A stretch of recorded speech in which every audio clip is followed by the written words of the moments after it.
Dentro de mis exploraciones en aprender de grandes, conversando con gente que todavía no dio tantas vueltas al sol, pero ya son grandes, voy a tener el lujo hoy de conversar con Nikki Becker. Nikki es la cofundadora de Jóvenes por el Clima, está haciendo cosas increíbles con un grupo de amigos espectacular, tratando de no solo concientizar, sino movilizar para ver si podemos hacer algo y revertir esta crisis climática y ecológica que nos impacta a toda la humanidad. Tengo muchas ganas de conversar con Nikki, acompáñenme. Esto es Aprender de Grandes, el podcast donde comparto lo que aprendo mientras intento aprender durante toda la vida y lo que converso con gente que admiro. Hola, Nikki. Hola, Jerry, ¿Cómo estás? te va? Bien. Bueno, un lujo poder conversar y tengo muchas ganas, hace bastante tiempo de conversar con vos y con otros chicos y chicas.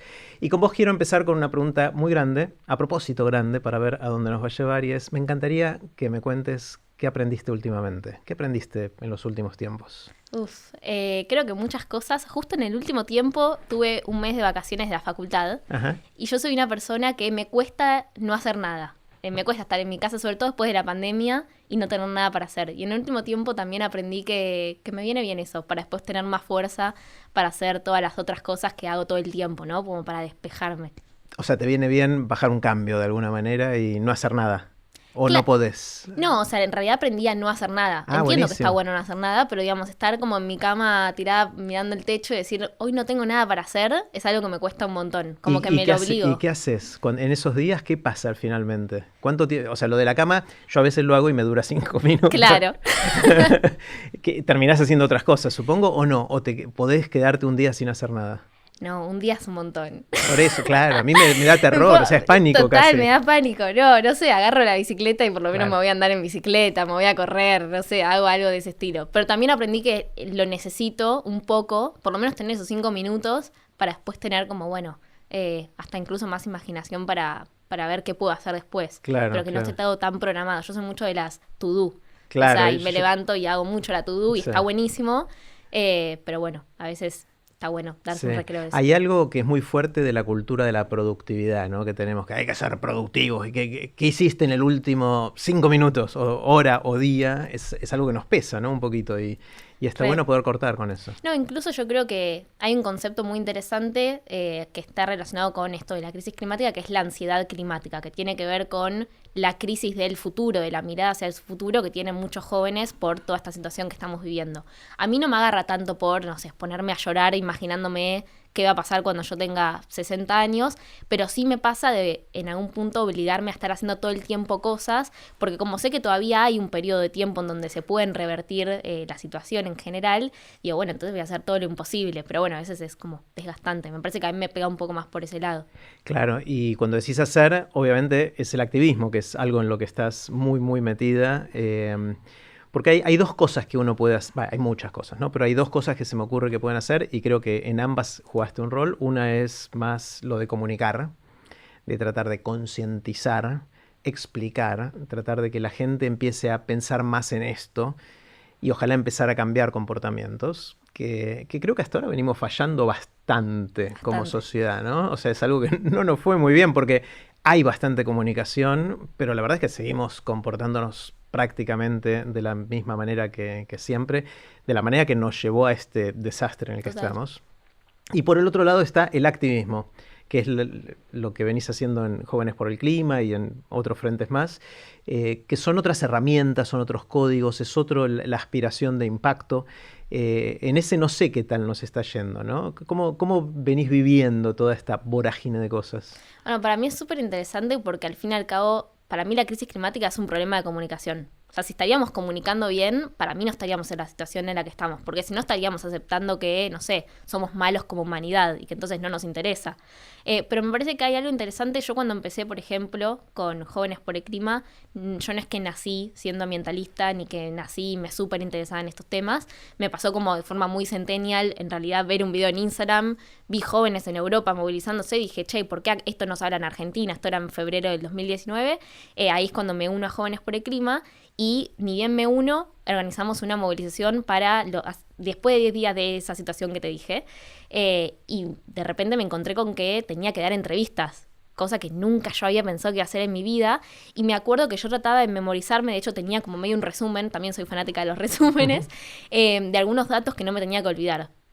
Y yo ahora entiendo que si bien los datos son súper importantes, de hecho ayer salió un reporte del IPCC, que es el grupo sexto, de... ¿no? El sexto reporte. Sí, del grupo de expertos de cambio climático de la ONU, es claramente súper importante, pero yo no sé a cuántas personas convences por ese lado, ¿no? O sea, si yo te digo ahora, desde la etapa preindustrial se aumentó 1,1 grado, pues decís, bueno, ¿y qué es un grado en mi vida, no? Si yo tengo, no sé, problemas cotidianos, tengo, no sé, incluso problemas más grandes como económicos en Argentina, ¿qué representa un grado? Entonces yo creo que es importante siempre a la hora de comunicar por lo menos la crisis climática, tratar de llevarlo a algo un poco más cotidiano, ¿no? Y tratar de construir esa imagen que a veces no se ve. O sea, mismo, no sé, si pensamos, por eso pega capaz tanto cuando hay un incendio, como en Argentina el año pasado, que se incendiaron más de 1 millón de hectáreas, vos capaz no estaba al lado de tu casa, pero veías la foto y te impacta y querés hacer algo a partir de eso.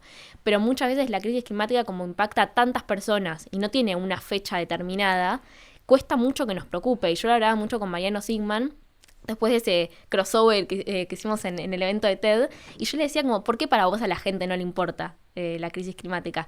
Y él me contaba que hay un estudio o algo que está muy comprobado dentro de la neurociencia, que es que si vos te acabas de comprar un traje súper, súper caro, y te dicen que hay un chico muriéndose, pero vos no lo ves ahogándose, por ejemplo, que vos te tenés que tirar y por ende perdés el traje que te acabas de comprar, no lo vas a hacer. Pero si vos lo ves con tus propios ojos, no lo dudás ni un segundo. Imagínate ver a alguien que se está ahogando, ¿qué te importa si que te acabas de comprar algo súper caro?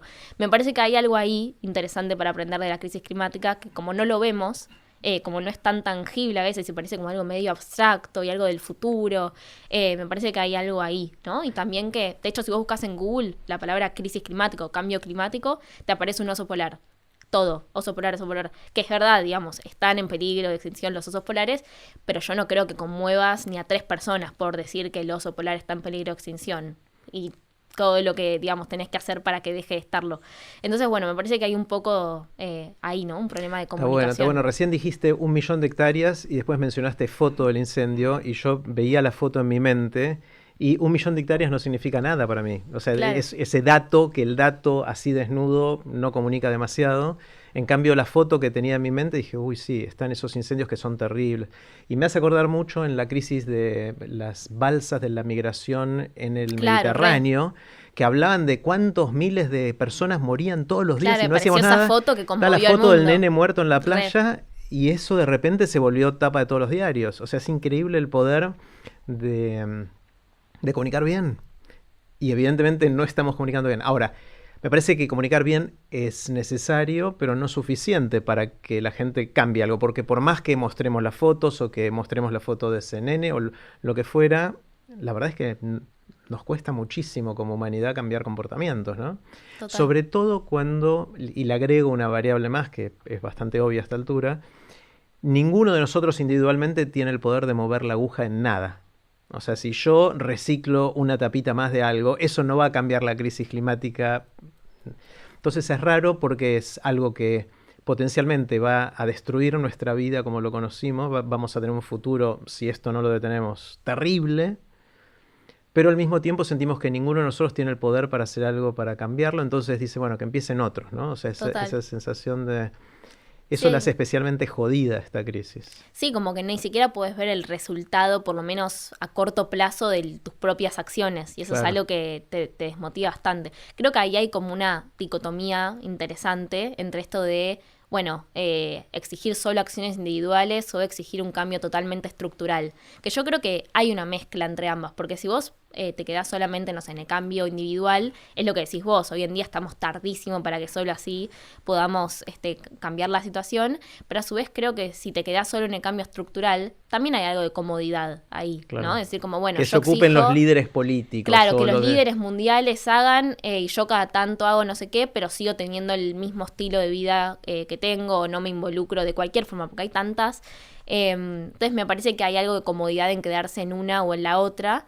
y que tiene que ver con un poco encontrar ese equilibrio de, bueno, no conformarse con que, no sé, si empezaste a reciclar, ya estoy, pero tampoco decir, bueno, entonces no hago nada, ¿no? Me parece que hay ahí algo interesante. Por otro lado, me parece que hay algo de tener autoridad moral para reclamar, ¿no? Cuando uno reclama, es difícil reclamar si tu comportamiento va en contra o no es consistente con tu reclamo. Un ejemplo típico, que lo pienso mucho, es la gran minería, ¿no? Todo el mundo dice tiene un impacto terrible, ¿sí? Pero seguimos usando objetos que usan cobre que viene de la gran minería. Entonces, es casi hipócrita decir solo me quejo de la gran minería si sigo consumiendo lo que hace que esa gran minería existe. Claro, pero a su vez si te lo pones a pensar, justamente por eso el cambio tiene que ser estructural. Por ejemplo, si yo te digo, bueno, no quiero consumir más nada que tenga que ver con combustible fósil. Es imposible. O sea, Hoy ¿cómo no te podés. trasladas? Digamos, sí, puedes ir caminando a lugares, puedes ir en bici a lugares, pero la verdad es que si querés moverte a una distancia un poco mayor, por lo menos sí, puedes usar transporte público que es un poco mejor, pero lo seguís usando. Entonces creo que hay algo que nos sobrepasa y también está bueno asumir esas contradicciones igual, ¿no? O sea, digamos, hoy en día el celular que usamos también viene de ahí y creo que es entender eso, pero también no olvidarse de que, bueno, ese cambio entonces tiene que ser más grande, pero no por eso, bueno, quedarnos en la cómoda. Claro, sí. No, igual hay mucho para mitigar, no hace falta pasar de todo a la... O sea, exigirnos dejar de usar combustibles fósiles o dejar de emitir no sé qué, a 0 enseguida es como inalcanzable. Porque uno tiene que dejar de vivir esencialmente. Pero sí hay muchas cosas que podemos hacer para bajar el 80% de las cosas, que ya es un avance genial. Y cuando tenés que viajar lejos te vas a preguntar, ¿es necesario que viaje lejos o puedo hacerlo por Zoom? Bueno, eso nos trajo mucho la pandemia, ¿no? Claro. Total. Sí, totalmente. ¿Y dijiste principios del 2019 que empezaron con esto? Ya van 2 años y medio más o menos de... Para mí una vida. Evidentemente es una vida y aparte cuando empezaste la pandemia ni existía como palabra prácticamente. Total. O sea, no se hablaba del tema y nos impactó de un montón de maneras. ¿Qué más aprendiste tratando, ¿no? O sea, que en el intento de comunicar, en el intento de hacer activismo, de cambiar tanto... los comportamientos individuales como algunas cuestiones estructurales, que sé que hicieron bastantes cosas. Es mucho tiempo y es poco tiempo a la vez, ¿no? O sea, 2 años y medio no van a cambiar la vida del mundo, pero a la vez, sobre todo para gente bien joven, 2 años y medio es una vida entera. ¿Qué aprendiste de qué funciona, qué no funciona, más allá de las imágenes versus los datos, por ejemplo, que es algo que ya mencionaste? ¿Qué otras cosas sentís? ¿Por dónde va la cosa? ¿Por dónde podemos tener más impacto? Yo creo que primero lo que aprendí dentro de Jóvenes por el Clima es que muchas veces pensamos que el mayor desafío es, no sé, dar un discurso que se termina aprobando X proyecto de ley, cuando en realidad creo que lo más difícil termina siendo lo interno, ¿no? O sea, organizar a toda esa gente, organizar ese movimiento, porque al fin y al cabo esa ley no se aprueba solamente por, no sé, ir a hablar, que también es parte, ¿no? Y tocar la puerta de cada diputado o diputada y decirles, che, soy Niki de Jóvenes por el Clima y quiero que apruebes esta ley, que es súper interesante, sobre todo desde el lado de, bueno, jóvenes en el Congreso, algo que no solemos ver, pero al fin y al cabo eso se aprobó por, bueno, que haya un movimiento atrás metiendo presión. ¿Y cómo se crea ese movimiento? Digamos, o sea, es interesante como incluso analizar los movimientos a lo largo de, no sé, de la historia, ¿no? Y ver como cuáles tuvieron éxito, cuáles no. O sea, yo, por ejemplo, creo que un movimiento pierde fuerza cuando se vuelve predecible, ¿no? Cuando ya dice todo el tiempo lo mismo, cuando las estrategias incluso de las acciones que se hacen son las mismas. Y cómo te reinventás todo el tiempo, ¿no? Bueno. O sea, es como creo que ahí hay algo y que eso termina siendo mucho más difícil en cuanto a que te tenés que romper la cabeza pensando que después, no sé, dar un discurso en tal lugar que es capaz lo que terminás viendo, ¿no? Como claro. Ese resultado, que al fin y al cabo eso, no sé, no es tan difícil, pero sí todo el proceso anterior. Me encantó, Niki, esto de sorprender, me dejaste pensando la necesidad de cualquier movimiento, activismo o lo que fuera de seguir sorprendiendo, y cuando dijiste sigue siendo lo mismo, enseguida empecé a pensar en Greenpeace o algunas otras organizaciones que vienen haciendo cosas en esto, pero que empiezan a parecerse a sí mismas, de alguna manera, ¿no? Que empiezan a repetir estrategias. No conozco tanto Greenpeace, con lo cual quizás estoy siendo injusto y quizás sí están haciendo cosas espectaculares, no sé. Pero, ¿qué cosas nuevas hay en esto? ¿En qué se puede innovar? Bueno, creo que mucho en las acciones, lo de Greenpeace, hay un documental muy bueno en Netflix que se llama Cómo cambiar al mundo, que es de los inicios de Greenpeace, y justamente lo que dicen ellos, relacionado a lo que estábamos hablando, es que, digamos, los fundadores, ¿no?, de Greenpeace, es que ellos se volvieron tan burocráticos en términos de que se crearon muchos Greenpeace en todo el mundo, que se olvidaron que su objetivo en realidad era cambiar al mundo, ¿no? Entonces es muy interesante eso.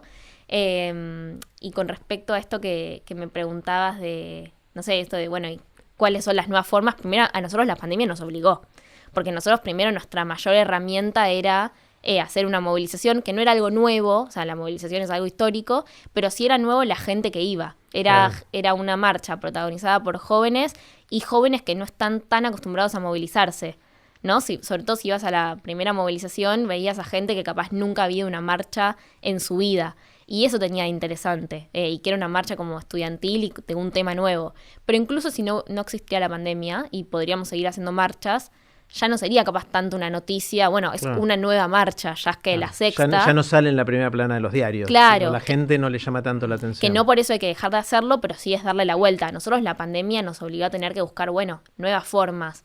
Que al principio capaz era una petición, hoy en día una petición decís, pero ¿qué lográs con una petición? Porque ya quedó como medio en el olvido, pero es como todo el tiempo forzarse a, bueno, pensar cuáles son esas acciones que pueden seguir llamando la atención. Porque al fin y al cabo, para mí también hay algo que también lo hablaba con Mariano, que es que, digamos, nuestro cerebro, no quiere estar todo el tiempo pensando en cosas negativas y en cosas malas. Y la verdad es que la crisis climática algo muy divertido no es, lo podés contar de una forma divertida o con alguna dinámica, pero qué sé yo, es un tema que incomoda también, ¿no? Que incomoda. Entonces creo que está en, bueno, ver de qué forma ahí puedes hacer acciones que llamen un poco más la atención. Claro, y que la gente quiera subirse a pesar de esa incomodidad, ¿no? Sí, lograr como que lo cool hoy en día es, bueno, estar preocupado por este tema. Así como capaz con el feminismo, con la lucha por la igualdad de género, claramente hoy si querés ser cool, o sea, si querés estar ahí en la onda, hay cosas que ya no podés decir, hay cosas que tenés que entender. Bueno, creo que con lo ambiental todavía está empezando a pasar, pero a pasito, y creo que tenemos que lograr eso. Claro.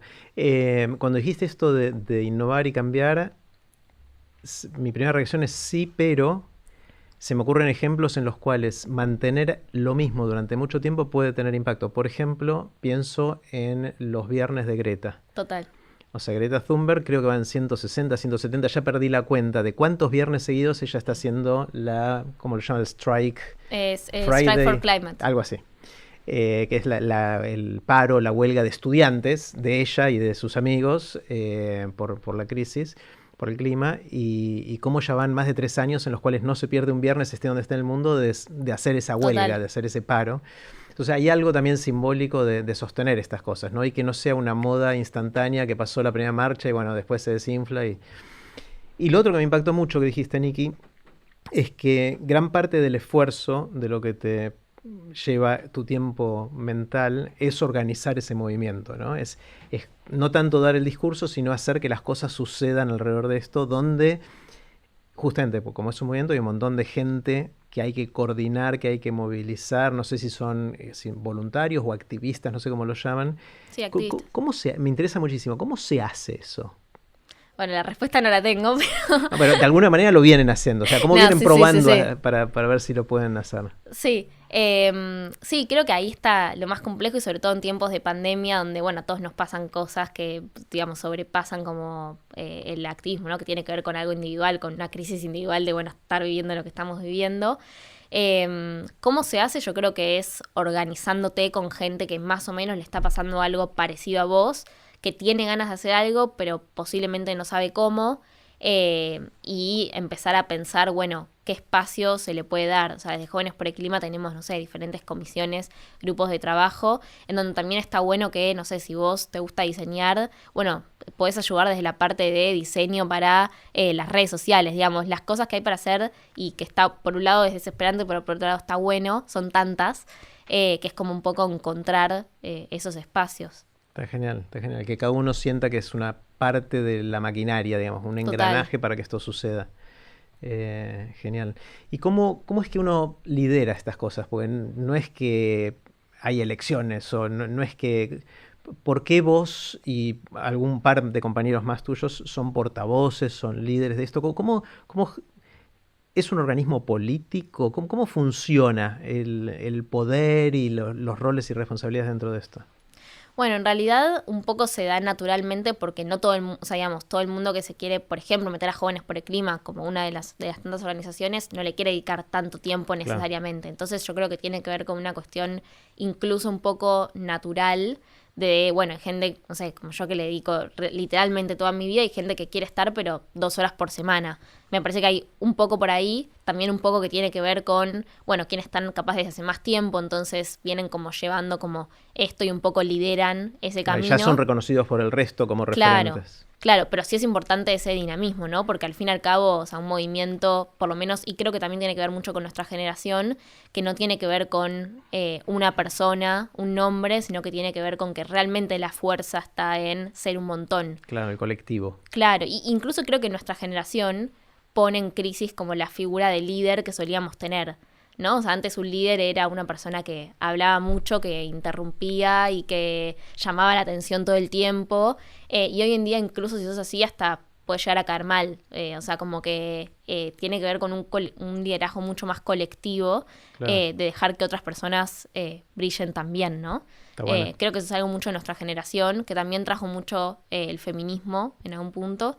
Y que un poco se relaciona con este tema. ¿El feminismo también hace, en qué sentido el feminismo cambia los liderazgos? Bueno, es que antes la imagen que teníamos de un líder era un varón con estas características. Entonces, como cambia, claro, y digamos, hoy en día claramente hay mujeres o disidencias o quienes sean que también son lideresas o líderes, cambia también entonces la imagen que tenemos de ese liderazgo. Que todavía se está construyendo. Sí, y de hecho en iba a decir nuestro país, pero quizás nuestra región, o quizás en el mundo, en realidad no sé por ignorancia, tenemos una cultura de esperar a nuestro próximo salvador, nuestro próximo mesías, nuestro próximo caudillo. Ponele el nombre que quieras en la situación que quieras. Ay, no, y cuando votemos al próximo presidente o el próximo lo que fuera, vamos a estar mejor. Y después, total. O sea, es muy como individualista en este líder salvador que va a hacer las cosas que nosotros no estamos haciendo, de alguna manera viene... Sí, es más fácil. Es más fácil, es más tranquilizador, porque no depende tanto de vos, simplemente vas y votás y listo. Y la prueba es que no resolvimos demasiados problemas así, ¿no? Total. Sí, creo que hay algo ahí de entender la fuerza que tenemos realmente siendo muchos. O sea, yo creo que no hay forma de solucionar la crisis climática apostando en un presidente. Claramente es mucho mejor, por ejemplo, que esté Biden a que esté Trump. Hay un cambio muy notorio, pero no creo que la esperanza, entre muchas comillas, esté en Biden, sino creo que realmente está en la gente presionando a Biden en todo caso. Entonces a Biden no le queda otra que hacerlo, porque, claro, qué sé yo, te tenés a todo el mundo diciéndotelo, en algún punto no te queda otra. Claro, pero, o sea, es verdad que no depende tanto, pero cuando Trump estaba en el poder, era cool negar la crisis climática. Sí, por lo menos en un sector de la sociedad, y validado por su líder en ese momento, ¿no? O sea, ahí creo que sí tuvo bastante influencia y debe haber habido un retroceso importante durante esos 4 años, ¿no? No, eso fue terrible, pero fíjate también que, por ejemplo, entrando como específicamente en las elecciones de Estados Unidos, parte por lo que Biden termina ganando es por su discurso con la crisis climática. Incluso si ves, Biden tiene un discurso mucho más propositivo, o sea, en vez de hablar de la crisis climática como algo malo nada más, te habla como, bueno, la crisis climática es la oportunidad de Estados Unidos de crear millones de empleos, ¿no? Claro. Y de liderar, claro, de liderar todo un camino, y también incluso dentro de las negociaciones del Partido Demócrata fue algo que lo terminó estando en el lugar que está hoy. O sea, bueno, a Trump le terminó saliendo caro porque no volvió a ganar. O sea, si te lo pones a pensar también desde ese lado. Está bueno pensando, volviendo al tema de cómo comunicar algo que es una crisis, incómoda, todo eso, si le podés dar vuelta y que se transforme en alguna oportunidad, que sea creíble, ¿no? Porque tampoco podés... Sí, tampoco caer en ese optimismo. Claro, total. Pues si no ya nadie te va a escuchar si estás mintiendo esencialmente. Total.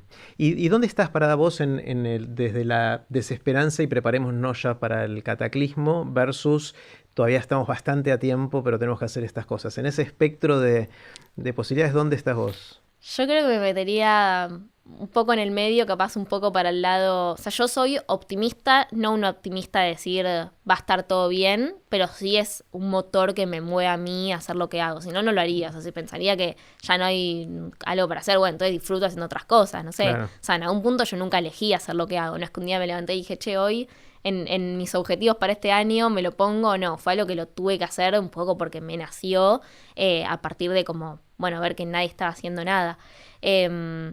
Creo que tampoco es que soy optimista de, digamos, las cosas son como son, estamos en una crisis bastante fuerte. Ayer, como hablábamos, salió un reporte del IPCC diciendo que incluso este 1,5 grados, que es un número que de nuevo puede sonar vacío, pero implica que una vez que lo pasamos hay muchas más consecuencias que antes, está más cerca de lo que pensábamos. O sea, no es que digamos hoy va a estar todo bien, pero me mueve esa esperanza que de nuevo para mí está en crear este movimiento y por eso hago lo que hago, que bueno, está ahí fuerte, ¿no? Sí. Una de las cosas que noto mucho en vos, en otros chicos y chicas de tu edad, es que el activismo en general, en distintas áreas, no solo en tema de crisis climática, en el tema de género, en tema de derechos, en tema de un montón de cosas distintas, es algo que... No sé si decir está de moda, pero de nuevo es cool, es algo que yo creo que en los años 60 era el movimiento de los hippies y del amor libre y de esas cosas, y después vino algún tipo de movimiento político en las siguientes generaciones, y después hubo cierta apatía en la gente que en su momento tenía la edad que tenés vos ahora. Sí, capaz también por la dictadura. ¿Cómo? ¿No? Como que también la generación, por lo menos de nuestros papás, como que nacieron, o sea, o vivieron toda esa época donde ahí estaba directamente prohibido. Entonces, bueno, pero cuando en el 83 capaz. el activismo, yo tenía tu edad en el 83. Estoy haciendo la cuenta, ¿verdad? No, era un poco menor. O sea, yo tenía 17. Bueno, no tanto menor, algunos años menor. En el 83, y ahí se vivió una efervescencia de activismo político en la juventud para volver a la democracia. O sea, y había partidos. Total. Y debatíamos y nos peleábamos con uno, con el otro. O sea, pero después de eso, si avanzás, no sé, principio de los 2000, siento que hubo un momento en el cual la gente que en ese momento tenía veintitantos no tenía causas. O por lo menos no estaba organizada alrededor de causas asociadas típicamente con el activismo político o de otro tipo. Y ahora siento que volvió a través de las distintas agendas. Género, crisis climática, igualdad de derechos, lo que fuera. Cada una de las... y me gusta, o sea, me da parte de la esperanza que me da pensando en dónde estoy yo en este rango de cosas. A mí lo que me pone más cerca de que creo que vamos a salir bien con mucho esfuerzo y seguramente no del todo bien, pero no va a ser tan desastroso, es que es cool entre los jóvenes ser activistas de esto. Pues si no tuviéramos eso, ahí estamos sonados. Total. O sea, ahí sí, camino sin retorno. El tema es que no estoy seguro, o sea, querría pensar que sí porque soy optimista, pero no estoy seguro que con eso alcance para revertir cualquier cosa, ¿no?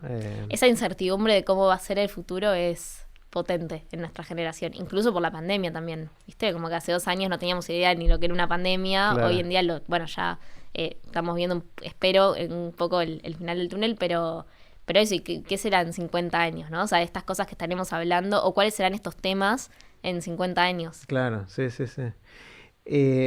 Si pudieras mandarte a vos un mensaje para cuando vos tengas 40, 50, no sé, elegí la edad que quieras, de algo que querés asegurarte que Nikki de esa edad no se haya olvidado, que hoy sabe Nikki, ¿qué le dirías a tu Nikki dentro de 20, 30 años? Uy, hace 3, 4 años, antes de empezar con Jóvenes por el Clima, leí el libro de Ken Robinson de El Elemento, que se llama, que habla mucho como esto de, no sé, encontrar algo que te guste. Y cuando lo leí hay un clic que se me hizo en la cabeza que dije, yo nunca, pero nunca, quiero ser de esas personas que, no sé, que trabajan de algo que no les genera una sonrisa de lo que están haciendo. Puedo entender que hay un montón de cosas dentro del propio trabajo que no te gusten, pero no quiero ser de esas personas que se olviden de... Que no le genere una chispa, como lo que sea que está haciendo. Está genial. Entonces me recordaría eso. Está bueno, ojo que también hay gente que no le queda otra. No, total. Estoy hablando también de una serie de privilegios, pero si tengo la posibilidad me trataría de recordar eso. Claro, está buenísimo.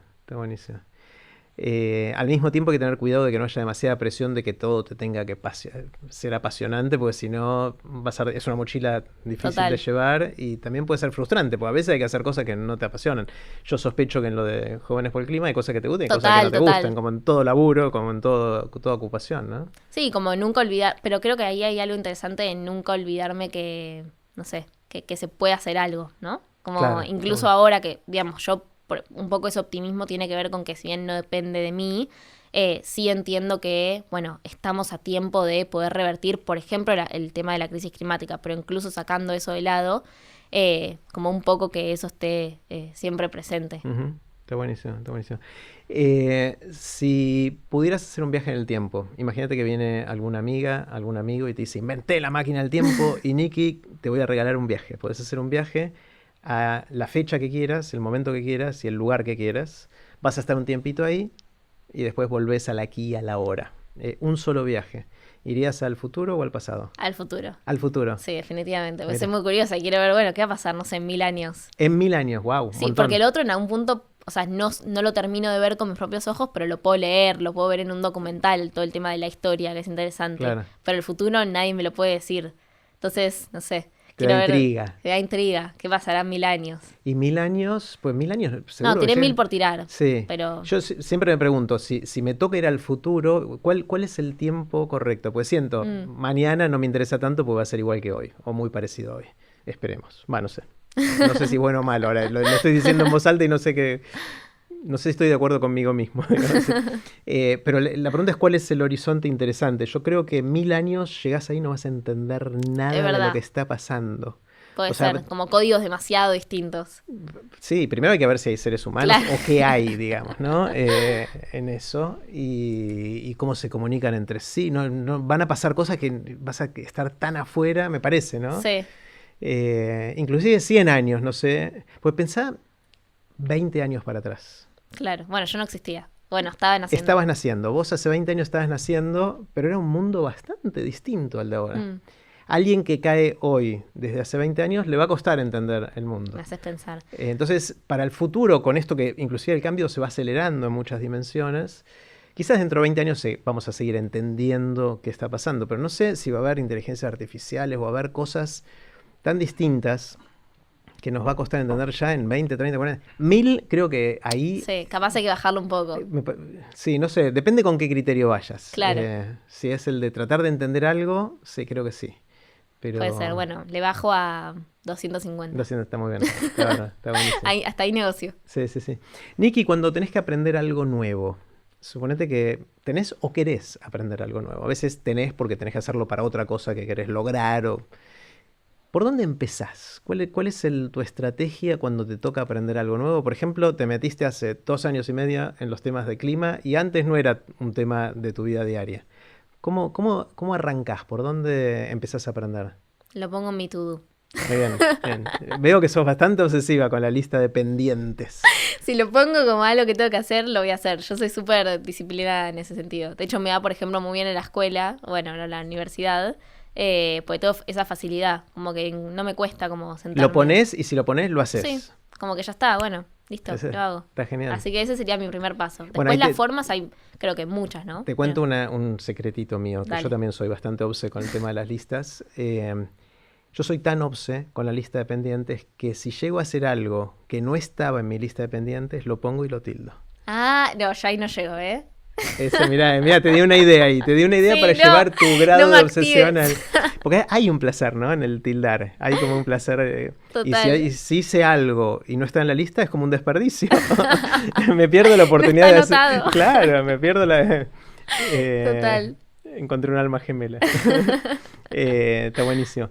Pero ¿para qué decíamos Te interrumpí porque me agarró ganas de contarte esto de los tildes en la lista. ¿Cómo aprendés? Entonces claro. lo pones en la lista ¿y cómo empezás? Suponete que llega el momento, llega el punto en la lista, tengo que empezar a aprender sobre el impacto de los hidrocarburos en el clima.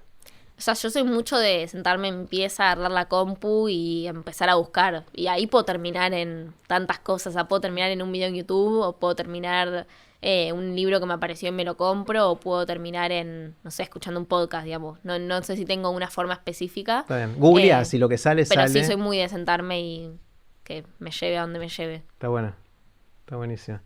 ¿Qué tendrías ganas de aprender que no sabes? Guitarra Bien. y cocinar. Me gustaría cocinar mejor de lo que hago. ¿Y qué te está deteniendo ahora a empezar a aprender guitarra o a cocinar? No, guitarra empecé, Ajá. pero no me lo puse como, bueno, No una vez está, por no semana. está en la lista. No está en la lista. Tenés No. que ponerlo en la Como lista. que cada tanto ahí, pero todavía no está. Y después cocinar, nada, o sea, voy aprendiendo con el tiempo, pero de nuevo, no es que como es algo que en realidad en serio me lo puse a hacer.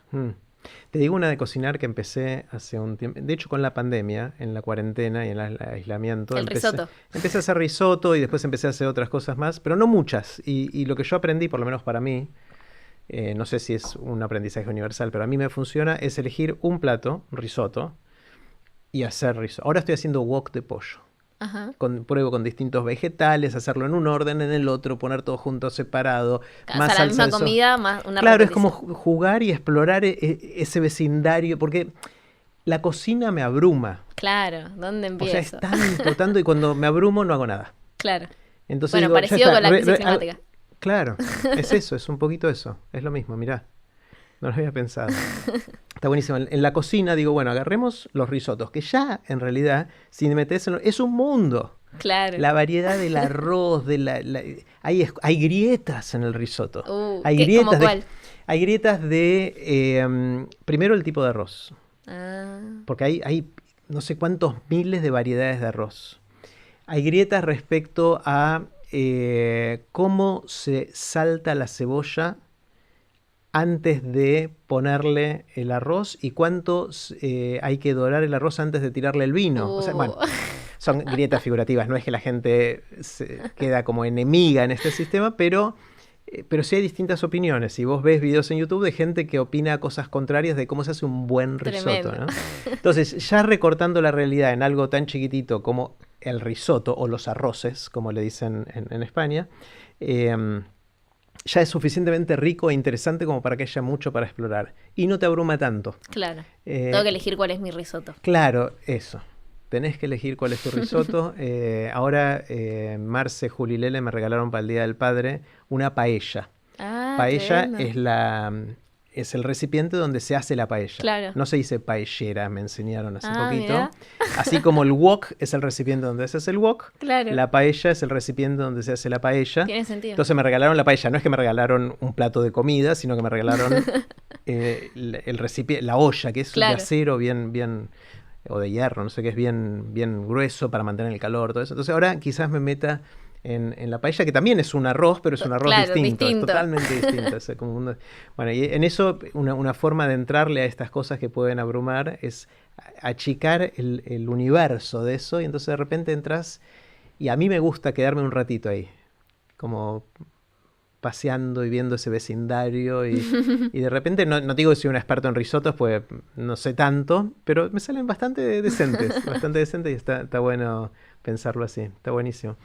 ¿Qué sentís, Nikki, que opinás distinto a la gente que te rodea? Puede ser la gente que te rodea el círculo más íntimo o más grande, casi la sociedad si querés. ¿En qué pensás distinto? Gustos gastronómicos muchos. La mayonesa la odio con todo mi corazón. Mayonesa. Me da un asco impresionante. El chocolate no me parece nada impresionante en general. Eso más de forma superficial. Después, en cuanto a algo más profundo, no sé, me haces pensar. O sea, creo que no sé si tengo como algo tan claro así de todo el mundo. O sea, creo que hay cosas generacionales, ¿no? Pero no sé si algo tan puntual, pero gastronómicos bastante. Mira, no, está clarísimo. ¿Y hay algo en lo que hayas cambiado de opinión recientemente, que venías pensando para un lado y ahora pensás para el otro? ¿Puede ser recientemente o hace algunos años? Bueno, antes no me importaba, o sea, yo antes pensaba justamente que lo ambiental, que la crisis climática y todo eso, era una cuestión como mucho más superficial, si se quiere, y claramente desde que me sumé a Jóvenes por el Clima, que es por lo que me sumé básicamente, como que se me hizo el clic de entenderlo, bueno, como una cuestión mucho más social, como una cuestión de derechos humanos. O sea, eso creo que fue mi mayor como clic también en cuanto a intereses.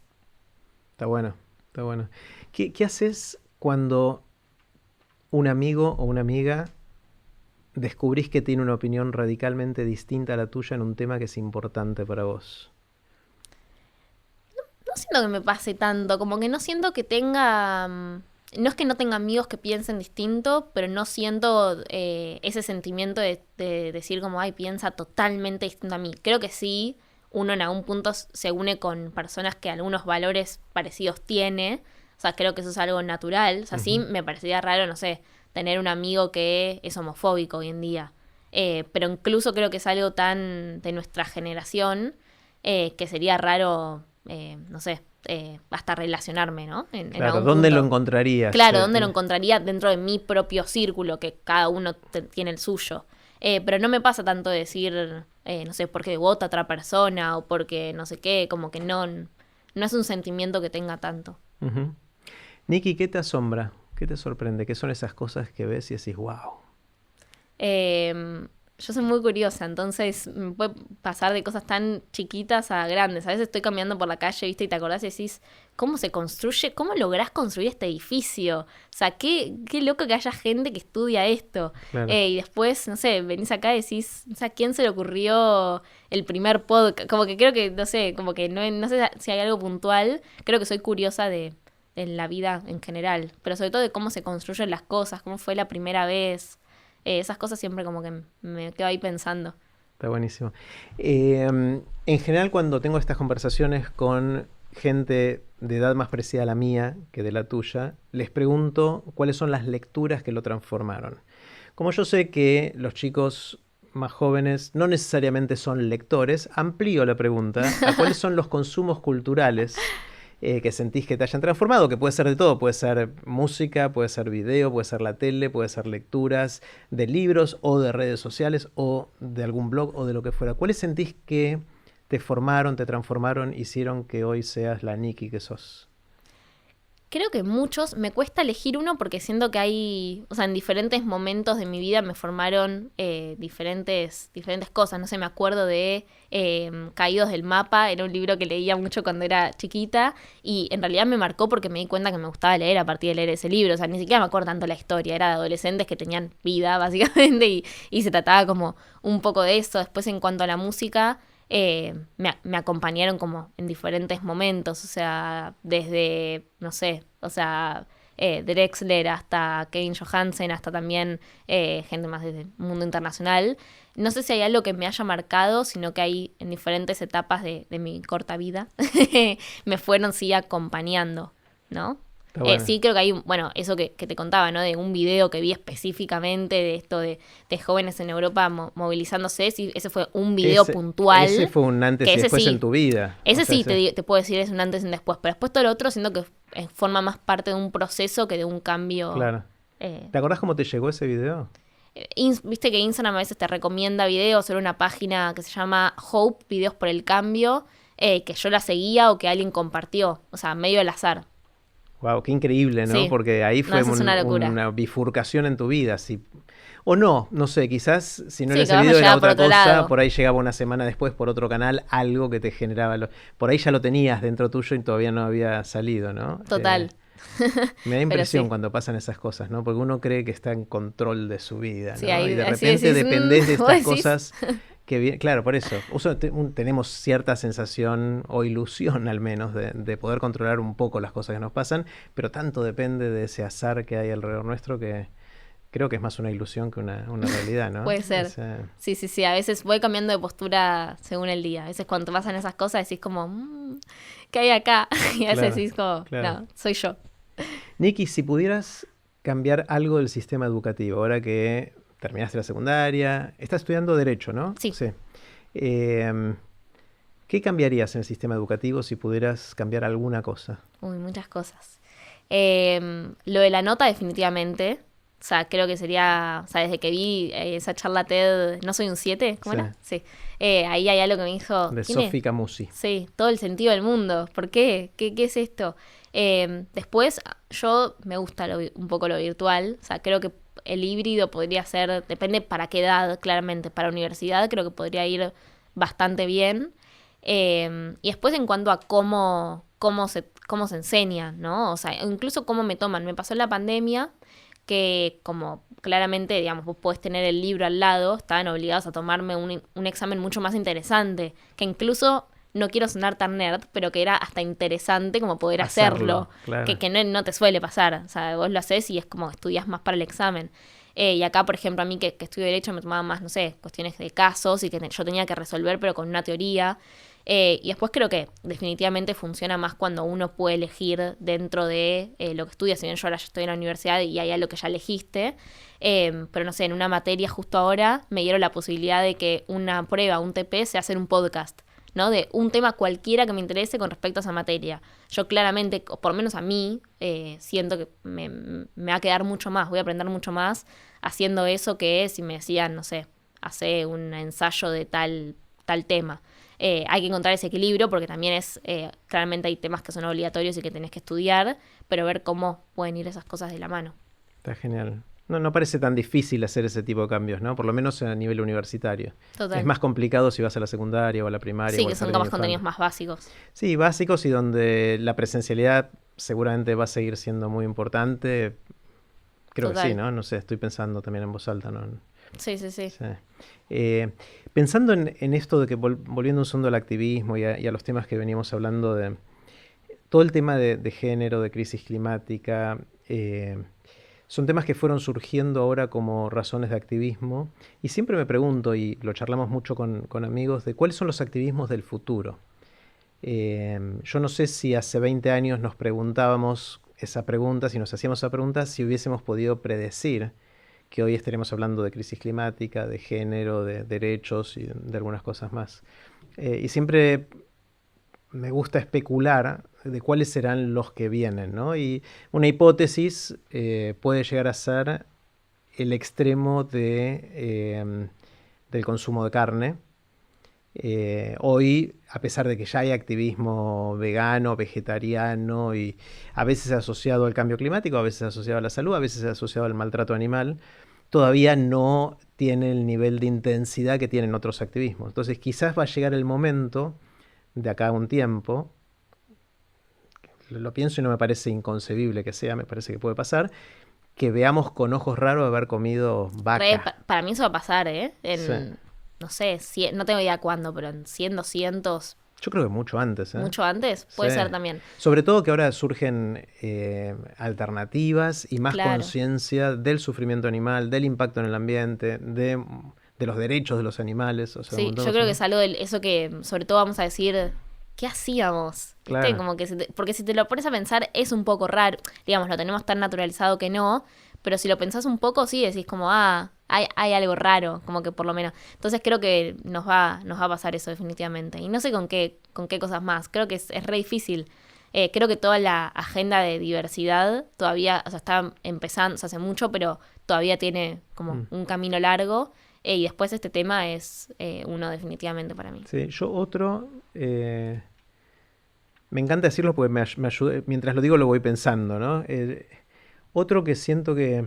Pues otra forma de hacer la pregunta, que a veces está bueno hacer la pregunta de otra manera porque también te ayuda a pensarlo, ¿no? Es no qué activismos va a haber, sino de qué cosas que hacemos hoy, dentro de 10 o 20 años, nos vamos a avergonzar.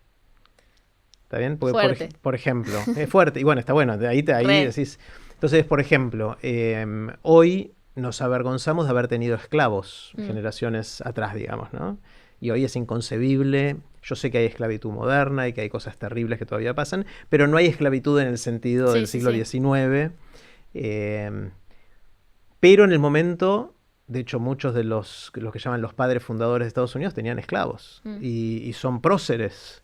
Hoy, obviamente, los cancelaríamos de alguna manera, ¿no? O sea, hoy sería algo... pero igual hacemos eso, ¿no? Hoy hacemos quejas y cancelamos a gente porque hace 20 años hicieron cosas que hoy no admitimos, pero que hace 20 años lo hacía todo el mundo o lo hacía un montón de gente.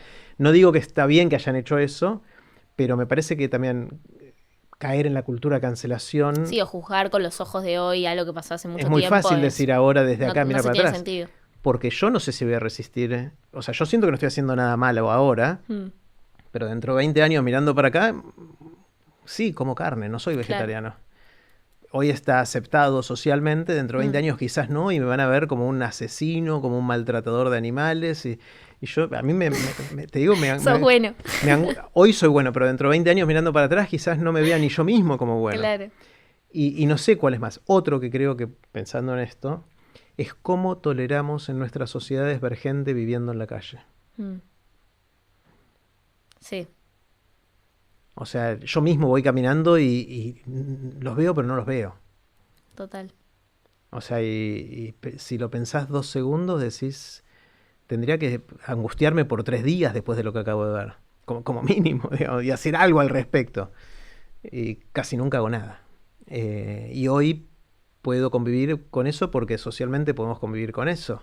¿Y por qué crees que va a cambiar en el futuro eso? No sé si es que creo o tengo la esperanza de... Claro. No sé.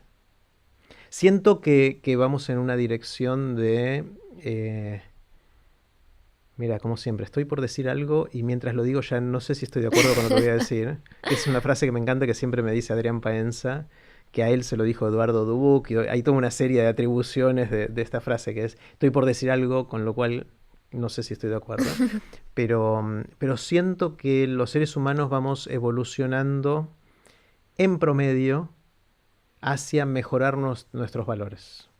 Es una sensación que tengo y seguro que hay contraejemplos y seguro que se puede desafiar esto, con lo cual por eso no estoy seguro. Pero cierto progreso, más allá del progreso tecnológico y de productividad y de riqueza y todo eso, siento que ahora no hacemos cosas que hace no tanto tiempo hacíamos y que hoy vemos y decimos, no te puedo creer que hacíamos eso. Entonces siento que el tránsito va en esa dirección porque vamos como de alguna manera subiendo nuestro estándar moral. Sí, incluso estoy pensando, capaz hay algo también en las relaciones, ¿no? O sea, que cambió mucho con nuestra generación, pero que en muchos años, capaz que el matrimonio, que ahora capaz se pone un poco, más allá del el matrimonio como institución, te digo, el estar solo con una persona, capaz que en unos años sea, esto es, no sé, imposible, es algo lejano, Claro. Que es algo que en nuestra generación se abre la posibilidad de que no suceda, pero también de que sí. ¿No? Claro, en ese está buenísimo. Es un tema que me fascina cómo evolucionan las relaciones, los vínculos, las instituciones de la vida social. Y en ese caso creo que sí va a evolucionar, pero me cuesta ver que sea reprochable que hayamos tenido matrimonio en el pasado. Por ahí sí reprochable por la hegemonía patriarcal y esa parte, digamos, la parte de género que sí era... Y es todavía, en muchos casos, una situación compleja. Pero no tanto como la institución en sí, porque la gente puede... Me imagino que muchos van a seguir eligiendo por bastante tiempo, quizás, pasar bastante tiempo o una parte importante de su vida con una sola persona. Y me parece bien. Claro, no sería algo que te avergüence, sería algo que en todo caso lo veas con ojos diciendo, antes pasaba esto, pero sí, no sí, creo que nos va a avergonzar el tema de la economía del cuidado y el trabajo no rentado y cómo muchas mujeres... por no decir todas, o la gran mayoría, vivieron situaciones de no reconocimiento y de un montón de cosas más. O sea, no me quiero meter mucho en eso, pues es todo un mundo, sí. Es todo un tema, o sea, podemos meternos en eso, pero me parece que ahí sí lo que creo que sí nos va a dar vergüenza es la situación de que hoy, por más que nos sintamos más progresistas en términos de género y de inclusión y todo eso, la verdad es que sigue habiendo un montón de brechas en un montón de dimensiones. Sí, o incluso es lo que estamos un poco hablando, ¿no? Pero incluso hay temas que todavía seguro no veamos. Entonces, dentro de la cuestión de género. Porque si relativamente hace poco empezamos a verlo, entonces seguramente no estamos viendo toda la historia. Claro, de hecho hasta hace poquito la gran conquista era el divorcio vincular o la pastilla anticonceptiva, o sea, cosas que fueron críticas en todo eso, pero que hoy son como... Pero que yo no nací, lo doy por sentado. Obvio, claro, es como el pasado antiguo ya. Hoy estamos en otro nivel de discusión y nos vamos dando cuenta de que hay como más sutilezas y más complejidades del tema a medida que vamos profundizando. Pero en todo caso, volviendo a esta idea, siento que hay un progreso moral en ese sentido. Claro. Que somos un poquito mejores en alguna dimensión. Las brechas se siguen agrandando y hay un montón de cosas que no están bien. Pero por eso por eso creo que vamos en mejora, pero por eso una creencia, no sé. No, yo me sumo, voy con Pero vos. vamos, está buenísimo. Nicky, ¿cuál es tu anécdota? ¿Cuál es esa historia que contás en sobremesas con amigos o charlando y que vuelve y te funciona? Me ¿Tenés encanta. alguna? Sí, porque cuando era chiquita yo hacía comedia musical, Ajá, bastante, o sea, 3 veces por semana, mira. y yo quería dedicarme a eso. Después se me pasó, pero sí en un momento era... ¿Bailabas, entonces cantabas, actuaba, todos los actuabas años todo? hacía una Wow, obra. mira. Y viste Un Sol para los Niños, que es un evento que se hace, creo que es del 13, todos los años para recaudar plata con UNICEF y después donar a diferentes instituciones. Me invitaron a cantar con David Bisbal, con Luis Fonsi y con ¿No? Axel. ¿Vos y esos tres? No, yo y otros chicos, o Ah, sea, yo era tipo, pero canté un solo en el Luna Park con ¿no? mucha gente. ¿Lo tenés Lo grabado? tengo, lo tengo en YouTube. Si buscas Un Sol para los Niños, Axel, Luis Fonsi, David Bisbal, te aparece. Soy la primera que canta ahí. De 9 años tenía. Es una canción retierna, tipo, que canten los niños. Bueno, así. Muy gracioso. Y David Bisbal, en ese momento, me dijo, qué guapa eres cuando cantas. Ah, mira, te acordás Sí. exactamente lo que te dije. No, fue tremendo. Fue Qué un gran bueno, me momento. encantó, me encantó, me encantó. Eh, ¿Reconoces, Nicky, de dónde surge tu pasión por lo que haces? Más allá de ese videíto, digamos. Obviamente se te nota apasionada con lo que haces, se te nota que te metes con todo en lo que haces. ¿Podés ir para atrás y ver cómo nació eso, cómo empezó en vos? Yo siempre fui, creo que un poco capaz desde la curiosidad y un poco de que soy como bastante determinada desde que soy muy chiquita. Y creo que esa combinación de no dar las cosas por sentadas y a su vez, no sé, por ejemplo, algo muy puntual. Yo cuando hacía comedia musical siempre iba en colectivo, me tomaba el 99 y eran más o menos 10 paradas y me bajaba, o sea, no era muy lejos de mi casa. Cuando tenía 9 10 murió mi abuela y a mí me llamaba mamá. Y mamá no me podía llevar porque estaba triste porque había muerto mi abuela, pero yo que no me quería perder una clase. Y me acuerdo que le dije a mi mamá, 9 años tenía, que quería ir sola en colectivo. Mi mamá, no sé cómo, pero me dijo que sí. Y fui sola en colectivo. Y creo que esa actitud es algo que me lleva a diferentes ámbitos y que un poco esa mezcla con esa curiosidad que, nada, a veces me lleva a pensar como, bueno, las cosas son así, pero podrían ser distintas. Creo que después terminó como formando en algún punto quién soy. Capaz no es, esa anécdota puntual es algo que me lo acuerdo un montón. Como le dije a mi mamá, yo igual, y que me subí al colectivo. No sé por qué, es como algo que me siento que me marcó en mi vida. Es fuerte, ¿no? O sea, Sí. es un momento... Porque ahora, en general, los chicos a esa edad no suelen ir solos al colectivo, en el colectivo. Yo sí, cuando era 8 o 9 años, me acuerdo Claro, que en mi iba edad a mis tampoco era clases de normal. inglés. Claro, yo iba a mis clases de Mm. inglés colectivo, pero ahora no tanto, ¿no? Bueno, de hecho yo no tenía celular todavía. Claro, O sea, en ese momento. O sea, claro. ni lo llevaba. Bueno, yo no existía en los celulares. Tampoco, pero digamos, hoy incluso lo pienso y qué sé yo, tenés Google Maps, ¿qué te puede pasar? Pero en ese Claro, momento yo, nada, me lo acordaba porque además tenía mucha memoria. claro, sí, sí, sí, sí. Está buenísimo. Si tuvieras la oportunidad de conversar un rato, tomarte un cafecito con alguien que admires, alguien que te inspira. Puede ser una persona viva, una persona que haya vivido en el pasado. ¿Con quién te gustaría charlar?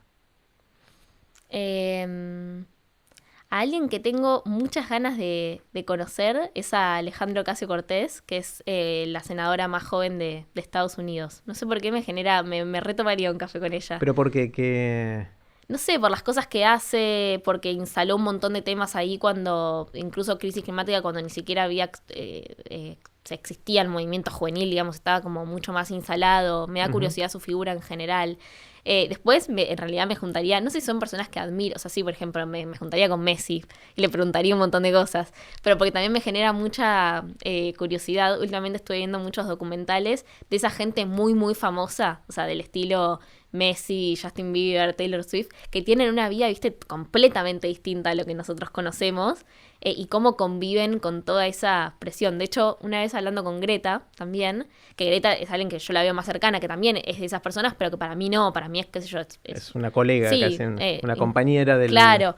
Y ella me contaba que en donde ella vive, por más que todo el mundo la conoce ahí, nadie la va a parar en la calle porque tienen una cultura, y me dijo una palabra en sueco que no me acuerdo, de no molestar a la gente que es famosa. Como que no es famosa, pero la gente no te ve raro por ser famoso. Claro, acá no puedes salir a la calle. Acá, claro. Entonces eso es re interesante cómo va cambiando. Entonces sí me sentaría con muchas personas, no porque los puedo admirar en, no sé, en música o en fútbol, pero también me gustaría tener esa posibilidad. ¿Y con Alejandro Ocasio-Cortez, probaste alguna vez entrar en contacto?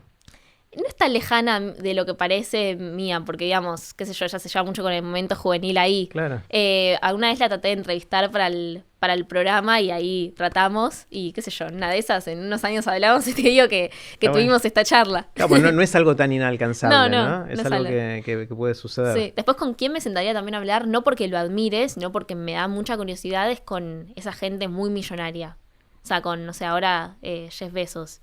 ¿Y qué le preguntarías? ¿Qué le dirías? ¿Por qué no invierte toda esa plata en, no sé, que no haya más pobreza? El otro día estaba jugando un juego que era, que era vos con la plata de él podías comprar diferentes cosas, y no sé si alguna vez lo hiciste, pero vos podés poner literalmente 20 mansiones, 3 yates, salvar la pobreza mundial, y te sigue sobrando plata, te van descontando. No, la pobreza mundial bueno, no. Pero... eso no, pero ayudar a no sé cuántas personas. O sea, sí. Te juro que tenés muchas opciones, y es una locura. O sea, y entonces, no sé, preguntarle como, che, ¿no te pinta invertir en esto para solucionar la crisis climática? Bueno, los gobiernos tienen mucha más plata que eso, de los países grandes y poderosos y ricos, y está en su misión resolver esos problemas. La de él también puede ser su riqueza personal, y si creemos en la propiedad privada, que él haga lo que quiera con su plata, podemos debatir eso también, pero los gobiernos tienen que hacer eso y no lo hacen, y tienen elecciones políticas que hacer también, ¿no? Total, también. Bueno, con Biden también me tomaría un café, por ejemplo. Ajá. Sí. Buenísimo. Me encanta todo esto. ¿Hay algo, Nikki, que los adultos no entendamos, que nos puedas ayudar a entender? ¿Hay algo que ustedes ven, los chicos más jóvenes, las chicas más jóvenes, del mundo, de nuestro entorno, de cómo vivimos, que nosotros no lo estemos viendo? Yo creo que hay cosas generacionales que nosotros nacimos con un piso distinto, de cosas que damos por sentado. O sea, a mí hoy en día, no sé, si una amiga mía está con una chica, no es algo que me lo cuente como algo raro. Claro. O sea, creo que sí hay pisos distintos.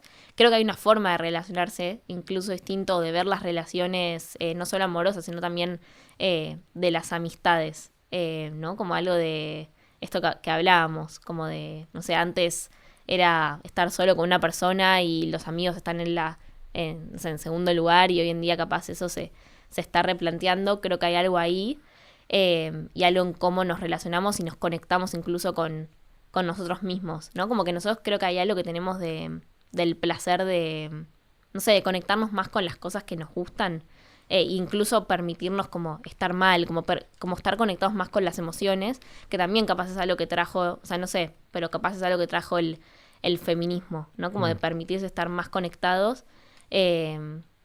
y que eso también te permite tener un tipo de relaciones distintas. No sé si se entiende con el resto de las personas. O no, porque justamente no lo entiendo.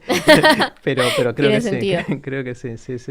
Creo que hay algo ahí. Y también creo que hay algo generacional que no es lo mismo, no sé, mi experiencia que, no sé, un chico que vive en Uganda. Me parece que eso, o sea, como que es difícil hablar capaz de algo generacional, pero si hay algo que nos identifica es eso. También hay algo que no es mi tema puntualmente y no es algo que yo haga, pero que es loco, que es estos nuevos trabajos, como, no sé, hay gente que hoy vive de hacer videos, y vive de eso, y es algo y no estudió para hacer eso.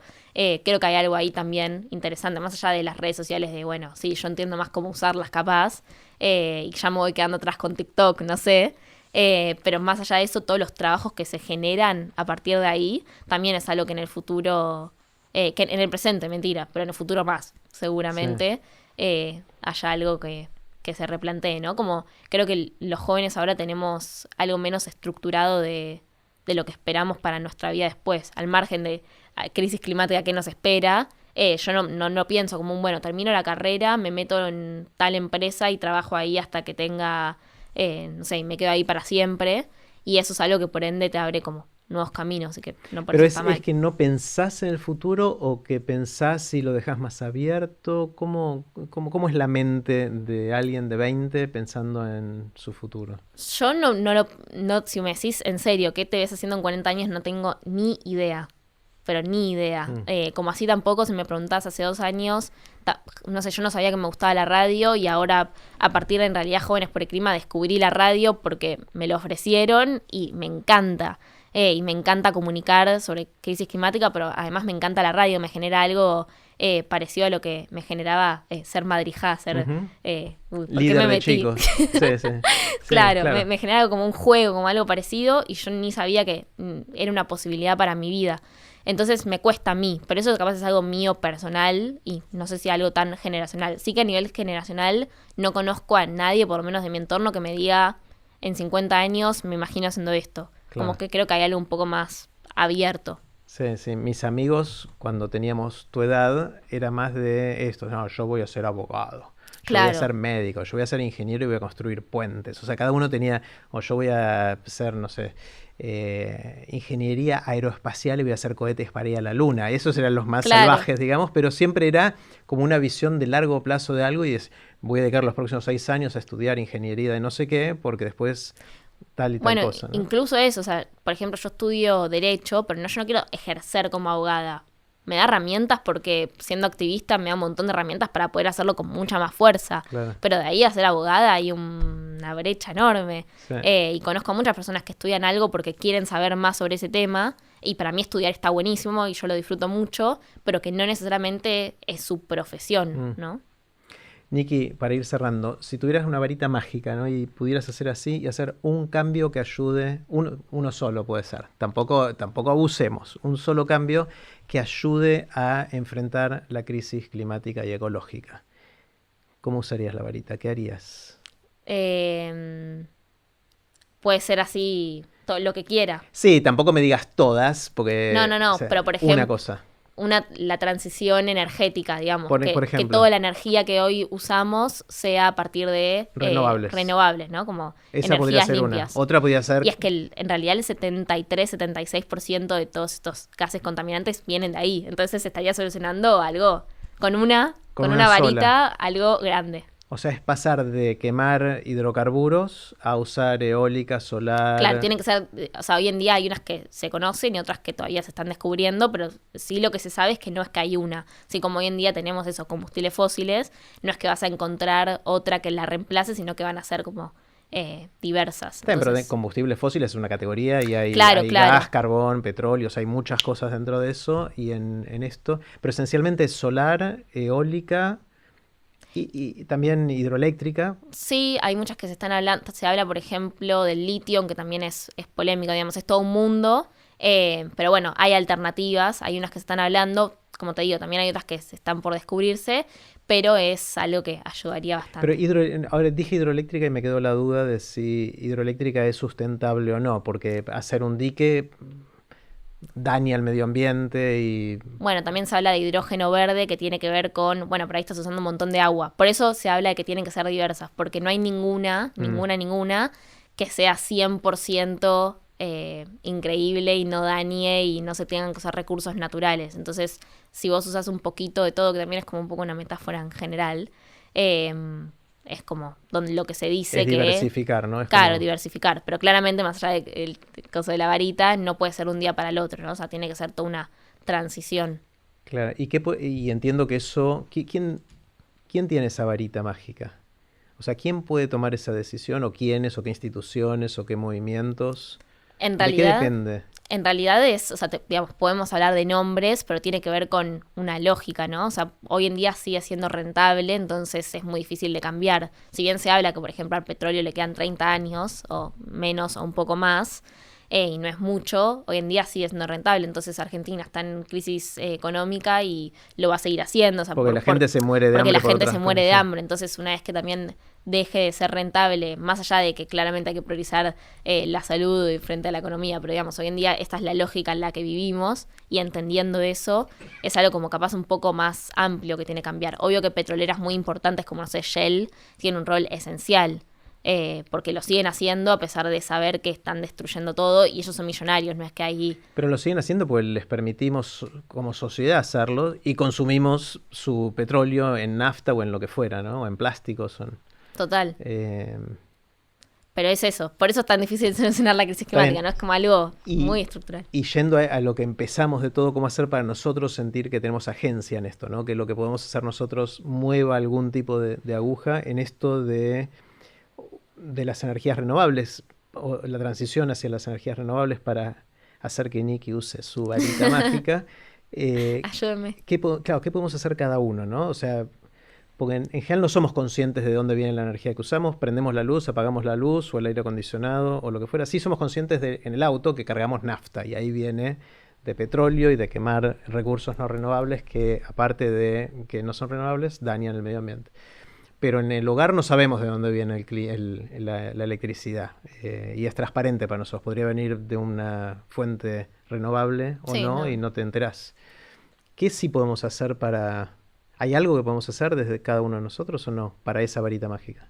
Lo que podemos hacer mucho más desde nuestro lugar tiene que ver con, consumir menos energía, como lo que hablábamos antes de esto, caminar más, andar más en bicicleta. Incluso cuando compras un electrodoméstico está la etiqueta que gasta menos energía. AA, AAA, claro, no sé esas sí, cosas. lo dice ahí cuando la compras, digamos, con eficiencia energética. Cuando construimos un edificio, construirlo también más eficiente energéticamente. El tema de la transición es un tema que es estructural, digamos. Bueno, puedes hoy en día elegir y cargar tu auto y que sea eléctrico, no sé.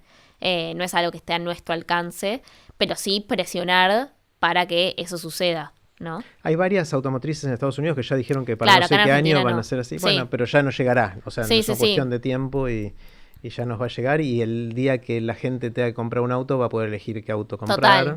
Total. Bueno, hay esperanza, ¿no? Un poquito. Eso espero. Sí. Bueno, me encantó, Nikki, conversar. Estoy contento de conversar y expandir el rango de edades en Aprender de Grandes, porque quiero aprender de grandes de todas las edades. Así que un placer conversar con vos. Qué bueno, gracias. Bueno, me encantó. Gracias.